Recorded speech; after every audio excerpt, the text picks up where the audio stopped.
Students, today we get study class 10th political science chapter number 3rd and last paragraph and last topic. How can hegemony be overcome? How long will be hegemony last and how do we get beyond hegemony? These become for overviews reason some of the burning questions of our time.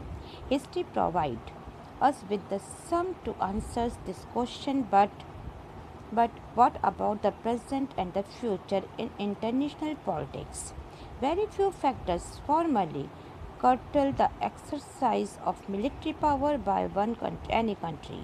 This is now world government, like the government of the country, as we shall see in chapter number 6. International organization is not a world government. Thus, international policies is political without government. These are some rules and norms called the law of war and restricted war do not prohibit it. Now, ये कहता है किस प्रकार से हम हेगेमनी से निपटें, ये इसके वर्चस्व से निपटे किस प्रकार से, और ये कब तक अमेरिका का हेगेमनी रूल्स चलता रहेगा, इस हेगेमनी से कैसे बचा जा सकता है। तो इसके लिए बहुत सारे ऐसे बर्निंग क्वेश्चंस हमारे सामने आए थे और हिस्ट्री हमें इन क्वेश्चंस के आंसर्स देती है और वो हमें प्रोवाइड भी करती है। बट यहाँ पर कुछ ऐसी बातें हैं हिस्ट्री ही नहीं जो हमारे प्रेजेंट एंड हमारे फ्यूचर की हो रही है कि इंटरनेशनल पॉलिटिक्स में ऐसी कौन कौन सी फैक्टर्स होते हैं जो किसी कंट्री की मिलिट्री पावर को कंट्रोल कर सके।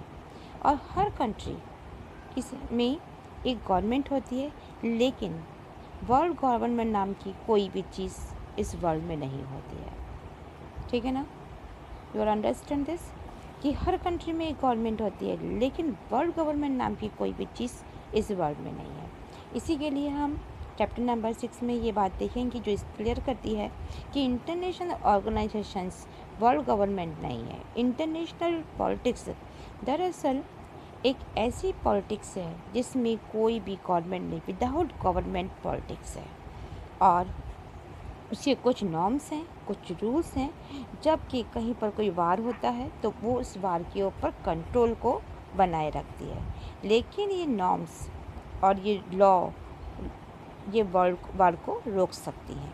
फिर भी शायद ही कोई ऐसा कंट्री होगा जो अपनी सिक्योरिटी को इंटरनेशनल लॉ के द्वारा या लॉ के हवाले कर दे।